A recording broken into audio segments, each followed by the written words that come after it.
In 1589, a farming community in Germany believed they were hunting a wolf. What they captured was a man.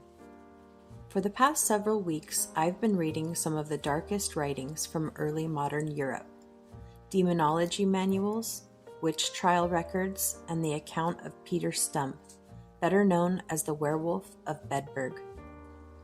The deeper I dug into these sources, the more one Bible verse from Romans kept coming to mind. And even as they did not retain God in their knowledge, God gave them over to a reprobate mind, to do things that should never be done. This is the story of Peter Stumpp, an exploration into one of history's most enduring and controversial claims, that through a pact with the devil involving forbidden acts and terrible sacrifices, a man could become something other than human. The year was 1589.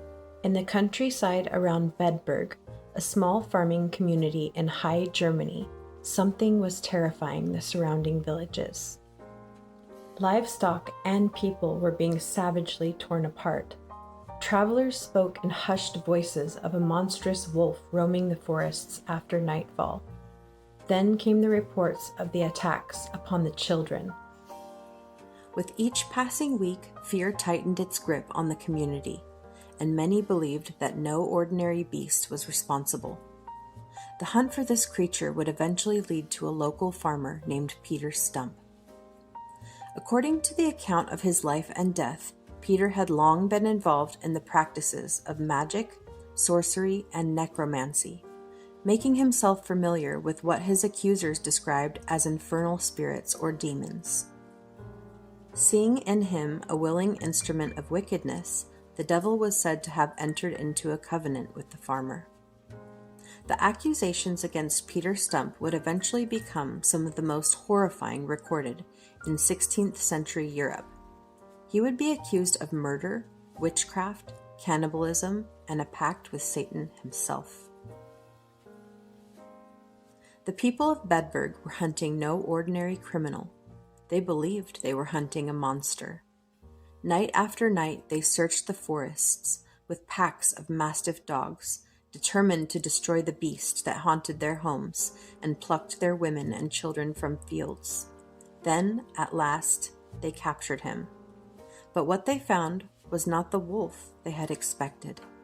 The man standing before the magistrates did not resemble the creature that had haunted the forests around Bedburg. He possessed no claws or fangs. He was simply Peter Stumpp, a local farmer now accused of crimes so terrible that they seemed beyond human explanation. Once in custody, Peter was subjected to interrogation. According to the account, he eventually confessed not only to murder, but to a life devoted to the service of the devil. But his confession did not begin with bloodshed. It began years earlier. Peter claimed that while still a young man, he had become corrupted by wicked desires, turning away from God and devoting himself to the practices of magic, sorcery, and necromancy.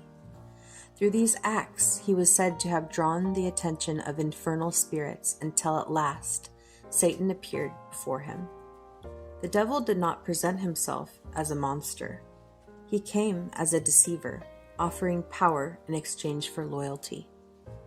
But according to Peter's confession, the covenant with Satan did not immediately begin with violence. It began with temptation. Peter confessed that he had lived a life consumed by lust, seducing numerous women throughout the years. Yet, even these relationships, he confessed, could not satisfy the desires that had taken hold of him. Then, the devil provided something far more extraordinary. He stated that Satan sent to him a spirit in the likeness of a woman, whose beauty surpassed anything found among mortals. She appeared so fair and radiant that she seemed almost heavenly in appearance, hiding her true nature beneath an irresistible form. To readers of the 16th century, this claim would not have seemed unfamiliar. Demonologists had long written of evil spirits known as Incubi and Succubi, demons capable of taking human form in order to tempt and corrupt mankind. For 7 years, Peter remained in her company, believing her to be the delight of his heart. But in the end, he claimed she was revealed to be no woman at all. She was a female demon sent by Satan. The relationship was not portrayed as love. It was another chain binding the individual to darkness. And the descent only continued. His lust gave way to an increasing appetite for blood. The pleasures he once pursued were replaced by a desire for violence, until, as the account claims, he considered no day complete unless he had shed blood. And that violence was not limited to murder. Peter was also accused of violating many of his victims before killing them, an allegation that further reinforces the image of complete moral corruption. But the devil's gifts did not end with temptation. According to Peter's confession, Satan eventually rewarded him with something far more extraordinary, an enchanted girdle, a belt that when fastened around his waist would transform him into the likeness of a monstrous wolf. While wearing the girdle, he became a creature larger and more powerful than any natural beast, swift, hidden from suspicion, and driven by an overwhelming hunger for blood. Removing the girdle restored him to his human appearance, allowing him to return among his neighbors unnoticed. Whether this transformation was understood as literal or the work of demonic deception would become one of the great theological debates of the age. But on one point, the writers of the period were nearly unanimous. The devil never granted power without demanding something far greater in return. What began as a promise of strength became a life of bondage. His desires grew darker with every passing year. The power he had sought no longer satisfied him. Each act of violence gave way to another, until the boundaries that once restrained him appeared to disappear completely. To the people of the time, this progression was not unusual. It was exactly how they believed Satan worked. Peter Stumpp's confession was horrifying, but what made his case so significant was not only the crimes he was accused of committing, it was how closely his story resembled other accounts spreading throughout Europe. Across Germany, France, and beyond, judges and demonologists collected reports of men and women who claimed to have entered into relationships with the devil, received supernatural powers, and committed acts that seemed to place them beyond the boundaries of humanity. Peter Stumpp was not viewed as an isolated monster. He was viewed as part of a much larger phenomenon. In the decades surrounding his trial, Europe saw a number of similar accusations. Men such as Gilles Garnier, Peter Bourgeot, and Michael Verdun were accused of becoming werewolves through the influence of Satan. Their stories shared many of the same elements found in the Stumpp confession: a pact with the devil, a supernatural transformation, the killing of children, and the consumption of human flesh. To the demonologists of the time, these cases were not simply stories of murder, they were evidence that Satan could corrupt mankind and lead individuals to commit acts that seemed impossible for ordinary people. Among those who studied these cases was Jean Bodin, a French jurist and one of the most influential demonologists of the 16th century. Unlike some later writers, Bodin did not believe that werewolves were merely criminals hiding behind a superstition. He argued that Satan possessed the power to transform the human body itself. For Bodin, the wolf was not a symbol, it was reality. The evidence, he believed, could be found in the confessions of witches, the testimony of witnesses, and the many cases recorded across Europe. But not every demonologist agreed. Another respected writer, Henry Boget, would later challenge the idea that a person could physically become a wolf. He believed the devil's power was not in changing the body, but in deceiving the mind. Both men were respected jurists whose opinions carried enormous influence in the courts of Europe, And this disagreement reveals the true question at the center of the werewolf trials. The debate was not whether Satan existed. For men like Bodin and Bourget, this was already accepted. The debate was how Satan worked. Could he transform a man into a beast, or could he make a man believe he had become one? If Peter Stumpp's confession had stood alone, it might have been dismissed as the fantasy of one condemned man. But according to the French jurist and demonology Jean Bodin, it was anything but unique. Writing only a few years before Peter's trial, Bodin developed an entire chapter of his work on the demon mania of witches to the question of werewolves. His answer was unmistakable. They were real, not merely in the imagination, not the product of madness, and not simply murders hiding behind superstition. According to Bodin, certain men and women truly underwent a physical transformation through the power of Satan, acting only by the permission of God. To support his argument, Bodin assembled an extraordinary collection of evidence. He cited confessions obtained during witch trials, eyewitness testimony, reports from judges and magistrates, ancient historians, church fathers, and cases gathered from Germany, France, Italy, Livonia, and beyond. Again and again the same pattern appeared: a covenant with the devil, the renouncing of God, forbidden rites, and a supernatural transformation.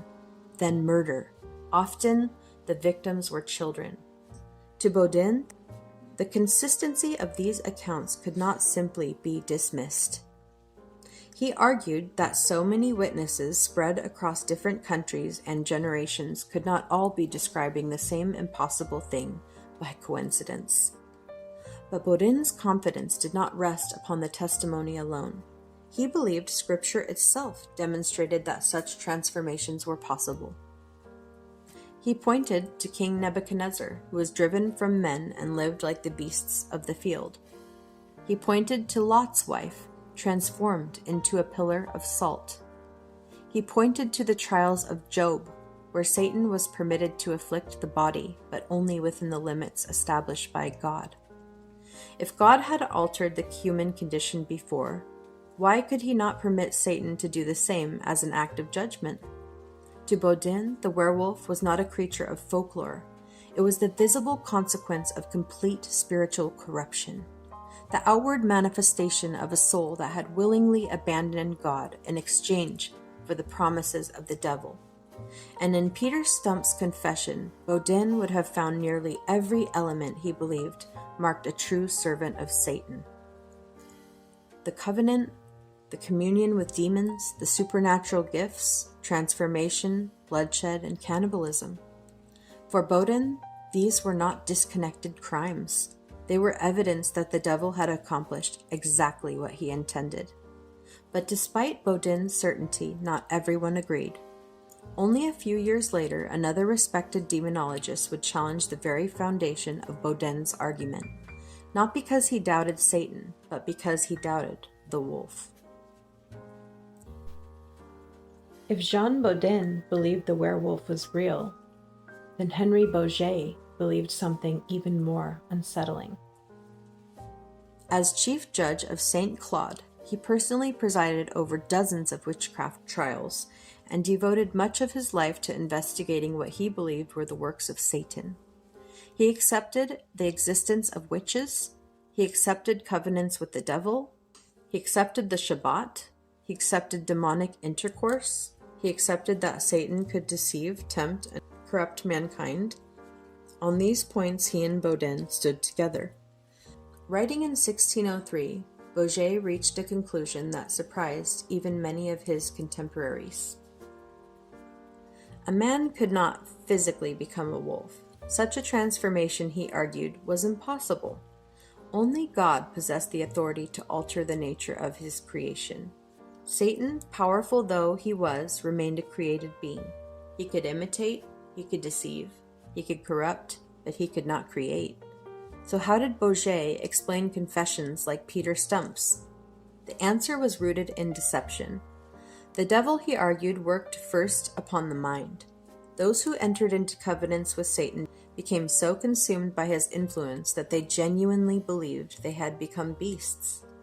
At the same time, Satan could deceive the senses of witnesses, causing ordinary men and women to believe they had seen wolves where no wolves existed at all.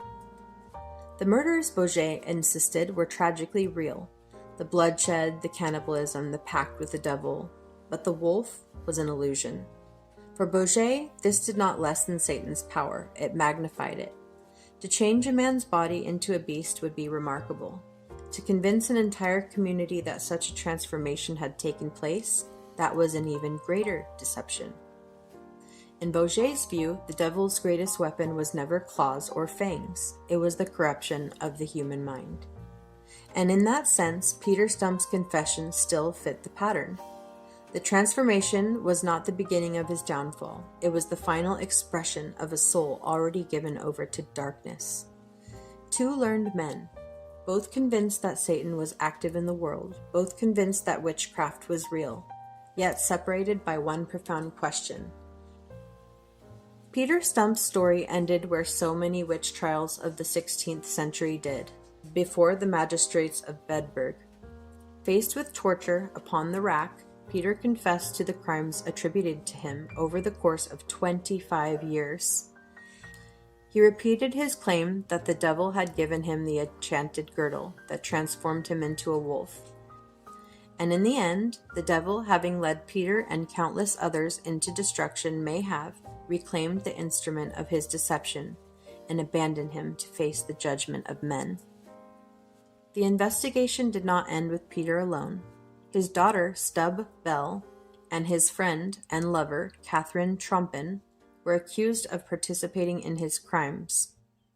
According to the pamphlet, both were tried alongside him and condemned as accomplices. On October 31, 1589, the sentences were carried out before a large public gathering. Peter's execution was deliberately severe. He was placed on a wheel, his flesh burned with irons, his legs and arms broken, and he was finally beheaded. This was intended not only to punish the condemned, but to serve as a warning to everyone who witnessed it. His daughter and Catherine Trompin were also put to death by fire that same day. But even the executions were not the end of the matter. The magistrates ordered a permanent monument to be erected. Peter's broken wheel was mounted upon a tall pole. Above it stood the carved image of a wolf. His severed head was displayed at the top. Around the wheel hung wooden markers representing those who had been murdered. To those who passed by, the monument proclaimed a single message. This was the fate of a man who had entered into a covenant with the devil. Today, more than 4 centuries later, Peter Stumpp's story continues to provoke debate. Was he truly intermingled with the devil from a young age, all but helpless to break free from the savage and never-ending bloodlust of a demon? And does his story preserve a window into the beliefs of a world that understood evil very differently from our own? Those questions remain. What is beyond dispute is that men like Jean Bodin and Henry Bourget regarded cases such as Peter's as profoundly important. They disagreed over whether Satan could change the human body into that of a wolf. They did not disagree that evil could corrupt the human soul. Perhaps that is why the words of Romans have echoed throughout this story from the very beginning. And even as they did not like to retain God in their knowledge, God gave them over to a reprobate mind. Whether Peter Stumpp was a murderer, a werewolf, or something history can no longer fully recover, his story reminds us that the greatest fear of the early modern world was never simply that men could become werewolves, but that the human soul itself could be transformed into something monstrous. I'm so glad you found this channel, and as I approach 1 year on the platform, I just want to thank you all for your support, comments, and likes. If you like this story and you want to hear more, just let me know, and thank you for watching the video. Bye!